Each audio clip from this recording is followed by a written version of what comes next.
ગુજરાતના શુભ અવસરે મંત્રીઓએ સંભાળ્યો છે ચાર્જ। ત્યારે રાજ્યકક્ષાના વન અને પર્યાવરણ મંત્રી પ્રવીણ માળીએ પદભાર સંભાળ્યો તો રાજ્યકક્ષા મંત્રી મનીષા વકીલે પણ સ્વર્ણિમ સંકુલ 2 ખાતે ચાર્જ સંભાળ્યો છે।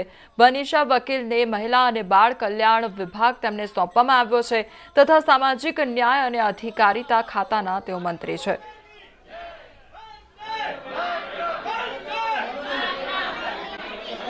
મંડળમાં સૌરાષ્ટ્રને અન્યાય થયાનો કોંગ્રેસનો આક્ષેપ કરવામાં આવી રહ્યો છે તો પ્રદેશ કોંગ્રેસ પ્રવક્તા હેમાંગ રાવલનું નિવેદન સામે આવ્યું છે।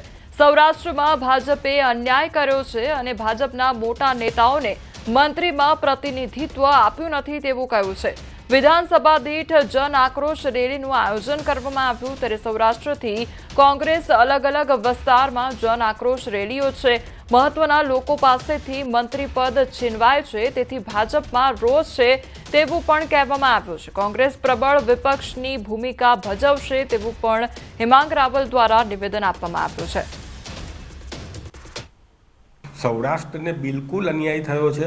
ભારતીય જનતા પાર્ટીએ અન્યાય કરેલો છે, ચાહે તે મંત્રીમંડળમાં હોય કે ચાહે તે મોટા કદના નેતાઓ જે કંઈ પણ હોય એ નેતાઓને ડાઉન કરવા માટે થઈને ભારતીય જનતા પાર્ટીએ જે પ્રયત્ન કરેલો છે અને પ્રજાના પ્રશ્નો જે છે એ જન આક્રોશ સભાના સ્વરૂપે હોય, ખેડૂત મહાસંમેલનના સ્વરૂપે હોય, વન ડિસ્ટ્રિક્ટ વન ડે ત્યાં અમારા નેતાઓ ત્યાં રહેવાના હોય, એને સંગઠન સૂજન અભિયાનના ભાગ સ્વરૂપે લોકો સુધી પહોંચીને લોકોની સમસ્યા જે છે અને લોકોના હક અધિકારની લડાઈ છે એ લડવા માટે કોંગ્રેસ પક્ષનો એક એક સૈનિક કટિબદ્ધ છે।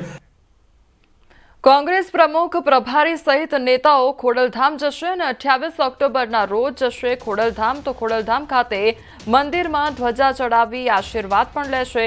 સ્થાનિક સ્વરાજ્યની ચૂંટણી પહેલા પ્રચારના શ્રી ગણેશ કરવામાં આવશે। નવા વર્ષની શરૂઆત કોંગ્રેસ ખોડલધામથી કરશે તો પાટીદાર સમાજ માટે છે આસ્થાનું કેન્દ્ર। કોંગ્રેસ દ્વારા વન ડે વન ડિસ્ટ્રિક્ટ અભિયાન કરાશે શરૂ। સૌરાષ્ટ્રમાં ખેડૂતોના મુદ્દે સંમેલન પણ યોજવામાં આવશે તો બોટાદ ખાતે કોંગ્રેસ ખેડૂત સંમેલનનું આયોજન કરવામાં આવ્યું।